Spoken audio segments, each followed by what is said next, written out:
ನಮಸ್ತೆ ವಿದ್ಯಾರ್ಥಿಗಳೇ. ರಾಣಿ ಚೆನ್ನಮ್ಮ ವಿಶ್ವವಿದ್ಯಾಲಯ ಬೆಳಗಾವಿ BA 2ನೇ ಸೆಮಿಸ್ಟರ್ನ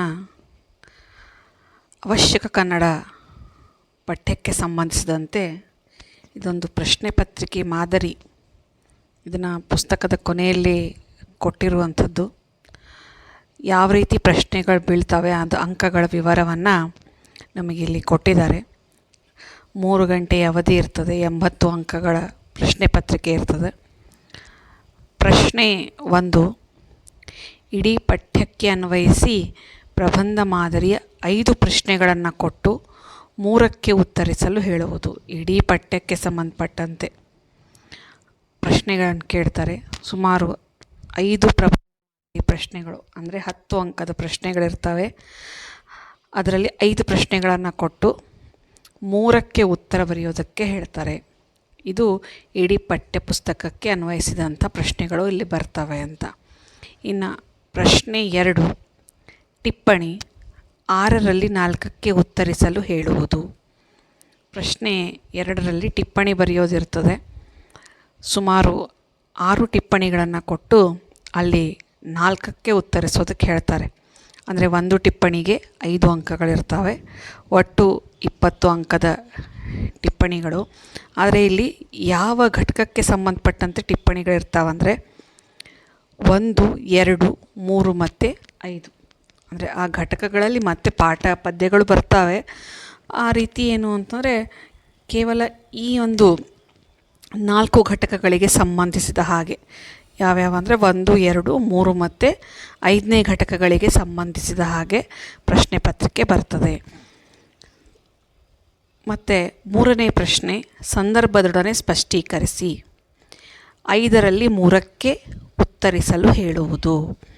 ಸಂದರ್ಭ ಸ್ಪಷ್ಟೀಕರಣ 5 ಕೊಡ್ತಾರೆ. ನೀವು 3ಕ್ಕೆ ಉತ್ತರವನ್ನು ಬರೀಬೇಕು.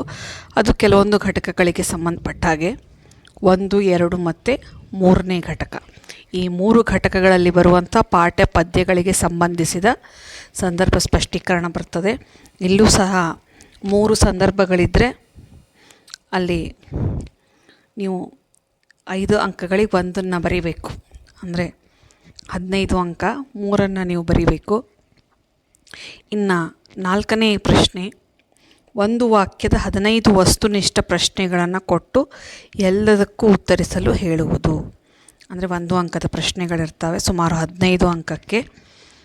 ಅದು ಇಡೀ ಪಠ್ಯಕ್ಕೆ ಅನ್ವಯಿಸಿರ್ತದೆ.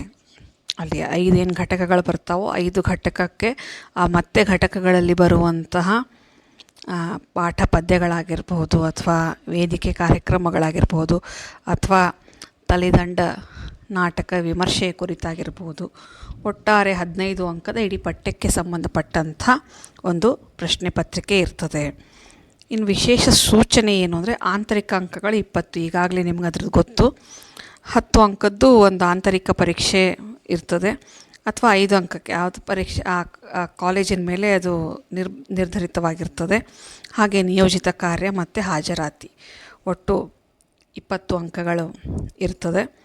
2 ಟೆಸ್ಟು, 1 ಕಾರ್ಯನಿಯೋಜಿತ ಮತ್ತು 1 5 ಮಾರ್ಕ್ಸ್ದು ಹಾಜರಾತಿ ಎಲ್ಲ ಸೇರಿಸಿ 20 ಅಂಕ. ಅದು ನಿಮ್ಮ ಶಿಕ್ಷಕರ ಅಥವಾ ಉಪನ್ಯಾಸಕರ ಕೈಯಲ್ಲಿರ್ತದೆ. ಇನ್ನು 80 ಅಂಕಗಳಿಗೆ ಮಾತ್ರ ನೀವೇನು ಮಾಡಬೇಕು ಅಂದರೆ ಅಲ್ಲಿ ಉತ್ತರಿಸ್ತಾ ಹೋಗಬೇಕು. ಇದು ಇಷ್ಟು ಏನು ಅಂದರೆ ಪ್ರಶ್ನೆ ಪತ್ರಿಕೆ ಮಾದರಿಯಾಗಿರ್ತದೆ. ಧನ್ಯವಾದಗಳು.